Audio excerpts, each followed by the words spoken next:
You're not really married. Eleanor's voice cut through the elegant dining room like a knife, causing all conversation to halt. My mother-in-law stood at the head of the table, wine glass in hand, a triumphant smirk playing across her face. The wedding was fake. That priest? Just an actor I hired. You've been living a lie for the past year. I watched as the color drained from my husband James's face. Around the table, his siblings and their spouses froze mid-bite, forks suspended in the air. The only sound was the gentle tick of the antique grandfather clock in the corner, counting down the seconds of this carefully orchestrated ambush. My name is Victoria Matthews, and at 32, I never expected to have my marriage declared fraudulent over Sunday dinner. But then again, I never expected a lot of things about Eleanor Blackwood. Mom, what are you talking about? James's voice trembled slightly as he reached for my hand under the table. I gave it a reassuring squeeze, keeping my expression neutral. Eleanor's smile widened as she set down her wine glass. Oh, darling, I couldn't let you actually marry her.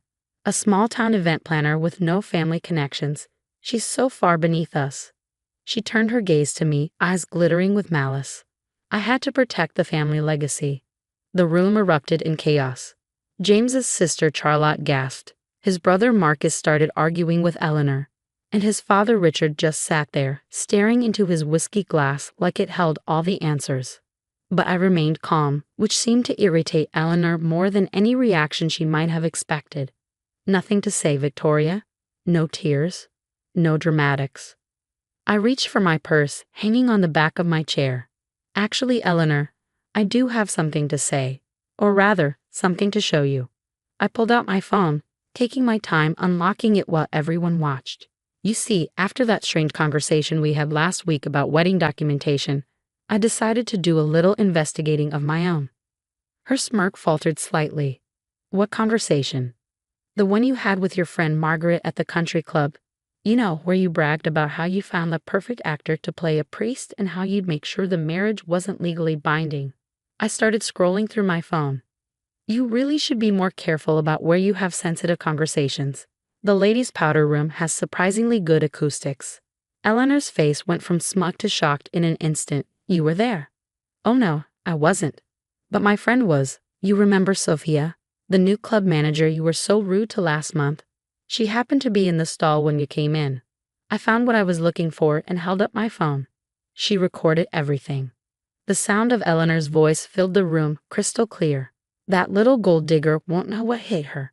I've arranged everything. The priest will be an actor. The marriage won't be legal. And when the time is right, I'll reveal everything. James will have no choice but to leave her. I paused the recording. But that's not all. After hearing this, I did some checking. Would you like to know what I found? Eleanor gripped the edge of the table, her knuckles white. You're bluffing. The real Father Michael Thompson, who you thought was out of the country during our wedding, he wasn't. In fact, he was exactly where he was supposed to be, performing our ceremony. Your actor never showed up because Father Thompson arrived first. The marriage license is completely legal, filed with the county clerk's office the very next day. I pulled out a folder from my purse and slid it across the table. Here are copies of all the documentation. Feel free to verify everything. The silence that followed was deafening. James picked up the folder with shaking hands, reading through the papers inside. His father finally looked up from his whiskey, and his siblings stared at their mother in horror. But how? Eleanor stammered. Did you really think I wouldn't do my due diligence? I'm an event planner, Eleanor. I triple-check everything.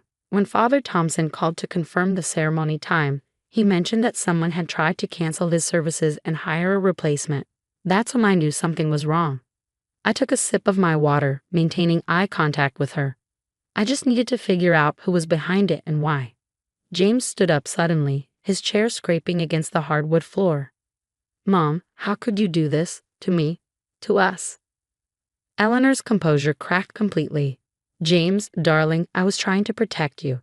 She's not one of us. She doesn't understand our world. No, Mom, you don't understand. Victoria isn't just my wife. She's the best thing that's ever happened to me. And now, he looked around the table, his expression hardening. Now everyone knows exactly what kind of person you are. I reached for his hand again, and he gripped it tightly.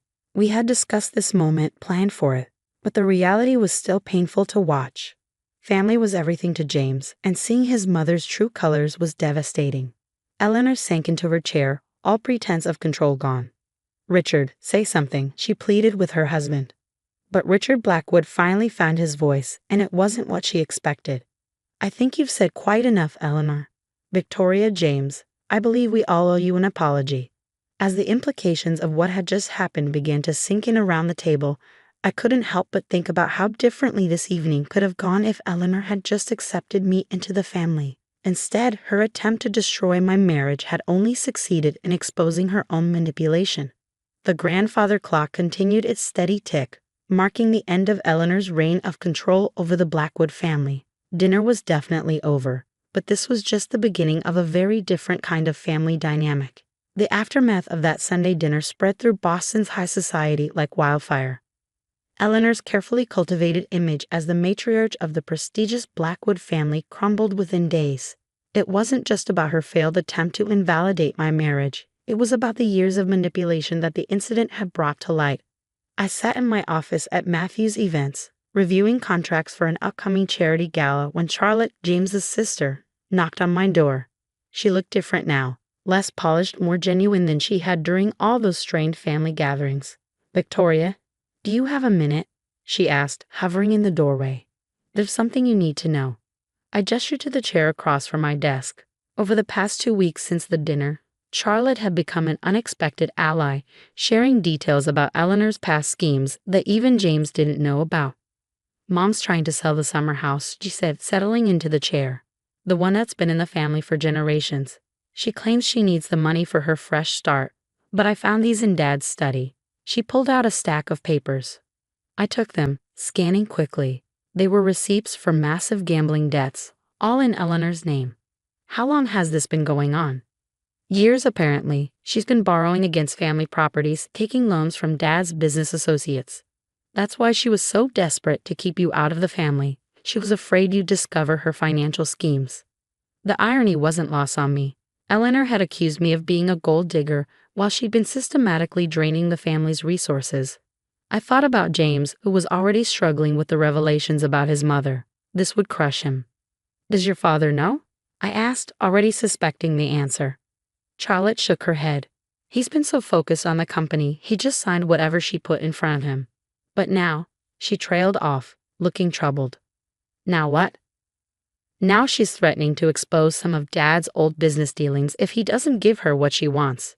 She's cornered Victoria, and she's getting desperate." I leaned back in my chair, thinking. Eleanor's desperation made her dangerous, but it also made her predictable. What exactly does she want? $2 million and a public statement from the family supporting her version of events, that the whole wedding scandal was a misunderstanding and that she was acting in the family's best interests. I couldn't help but laugh. She really doesn't give up, does she? "No," Charlotte agreed. "But this time we have something she doesn't know about." She pulled out one more document, a letter from Eleanor to her friend Margaret, dated just before my wedding to James. In it, Eleanor detailed not just her plan to fake the ceremony, but her years of financial manipulation and her methods for hiding money from the family. "Where did you get this?" I asked, reading through the damning confessions. "Margaret sent it to me. Apparently, Mom tried to implicate her in some of the schemes, and she didn't appreciate being thrown under the bus." Just then, my phone buzzed with a text from James. "Mom's called an emergency family meeting for tonight. Said she has an announcement." I showed the message to Charlotte, who grimaced. "She's going to try to control the narrative again."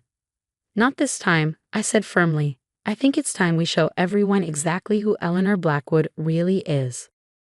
That evening, we gathered in the Blackwood family library. Eleanor stood by the fireplace, looking every inch the wrong society matron in her expensive suit and perfectly coiffed hair. Richard sat in his usual leather armchair, while James, Charlotte, Marcus, and their spouses arranged themselves around the room. I chose to stand, keeping one hand on the folder containing Margaret's letter. "I've asked you all here because I believe it's time to put this unfortunate situation behind us," Eleanor began, her voice carrying that familiar note of authority. "I'm willing to forgive the recent unpleasantness if we can come to an arrangement." James tensed beside me, but I squeezed his hand, silently asking him to wait. Eleanor continued, outlining her demands: the money, the public statement, the restoration of her social position. She was so focused on her performance that she didn't notice Charlotte slipping out her phone or Marcus moving closer to the door. When she finished, I stepped forward. "That's a very generous offer, Eleanor. But I have a counter-proposal." She blinked, clearly thrown by my interruption. "This doesn't concern you." "Actually, it concerns all of us, especially when you're trying to blackmail a family into covering up your gambling debts." The color drained from her face. "I don't know what you're talking about." I opened the folder and began reading from Margaret's letter. With each word, Eleanor's composure cracked further. By the time I finished, she was gripping the mantelpiece for support. "How dare you," she whispered. "Those are private matters." "Private matters?" Richard's voice boomed from his chair. "You've been stealing from our family for years, and you call these private matters?" Eleanor spun to face him. "Richard, I can explain." "Save it," he cut her off. "Victoria, Charlotte, thank you for bringing this to light. I believe it's time for some real changes in this family." The next few minutes were chaos as Eleanor realized her carefully constructed world was truly crumbling. She threatened, she pleaded, she tried to turn the siblings against each other. But this time, nobody was listening. As security escorted her from the house, I couldn't help but think about how differently things might have turned out if she just accepted me as part of the family. Her determination to get rid of me had ultimately led to her own undoing. James wrapped his arm around my waist as we watched his mother's car disappear down the driveway. "I'm so sorry," he whispered, "for everything she put you through." I turned to face him, seeing the pain and relief warring in his eyes. "Don't be. Your mother thought she could break us apart, but she only made us stronger." Behind us, the Blackwood family was already beginning to heal, making plans to address Eleanor's damage and move forward together. Sometimes I realized it takes losing someone toxic to truly become a family. 6 months after Eleanor's dramatic exit, I stood in the ballroom of the Blackwood summer house, now transformed into a grand party venue. The house that Eleanor had tried to sell to cover her gambling debts had become the site of the family's renewal. Tonight was special. We were hosting a vow renewal ceremony for James and me, a way to reclaim our marriage story on our own terms. The irony wasn't lost on anyone that we were celebrating in the very house Eleanor had attempted to liquidate. As I adjusted the floral arrangements, old habits die hard, even when you're not the event planner. Charlotte approached with a magazine in hand. "Have you seen this?" she asked, showing me the society pages. There was Eleanor, photographed at some resort in Palm Beach, looking significantly less polished than in her Blackwood days. The headline read, "Disgraced Boston socialite seen working as resort activities director." I couldn't help but smile. She always did love organizing other people's lives. "Dad's lawyers found most of the money," Charlotte said, setting down the magazine. She had it scattered across different accounts, but they're recovering it slowly, though I doubt she'll ever be welcomed back into Boston society. The sound of laughter drew our attention to the garden doors, where James was chatting with his father. Richard Blackwood had changed dramatically since Eleanor's departure. He'd stepped back from the company's daily operations, focusing instead on rebuilding relationships with his children. Today he looked relaxed in a light summer suit, his usual stern expression replaced by genuine warmth. "Victoria," he called out, walking over. "Everything looks perfect, but you shouldn't be working at your own celebration." "Once an event planner, always an event planner," I replied, straightening his boutonniere. "Besides, this is different. This is family." The word hung in the air, carrying new meaning. Family, not the rigid, hierarchical structure Eleanor had enforced, but something warmer, more genuine. Just then, Marcus burst in, waving an envelope. "You'll never believe what Mom just tried." We gathered around as he opened a formal-looking letter. "She's demanding to be invited tonight. Says it's her right as the family matriarch to be present at all significant occasions." Instead of the tension such a demand would have once created, laughter rippled through our group. Eleanor's attempts to maintain control had become almost comical in their desperation. "Should we tell her the party was last week?" Charlotte suggested with a grin. "Or that we moved to Tibet?" James added. "Or," I said, taking the letter and deliberately dropping it into a nearby trash bin, "we could just enjoy our evening without giving her another thought." The ceremony itself was everything our first wedding should have been. Genuine, joyful, and surrounded by people who truly cared about us. Father Thompson, the real one, officiated again, adding a touch of humor to the proceedings by checking everyone's credentials beforehand. During the reception, Richard clinked his glass for a toast. The room fell silent as he stood, looking more emotional than I'd ever seen him. A year ago, he began, I thought I knew what family meant. I thought it was about maintaining appearances, protecting our name, keeping to our own circle. I was wrong. He turned to face James and me. Victoria, when you first joined our family, I let Eleanor convince me you weren't our kind of people. But you showed us what real family values look like. Honesty, courage, and unconditional love. You did just marry James, you helped heal this entire family. Tears pricked my eyes as Richard raised his glass. To Victoria and James, thank you for showing us a better way to be a family. Later that evening, as James and I swayed to a slow dance, he whispered, any regrets? About how everything turned out with Mom.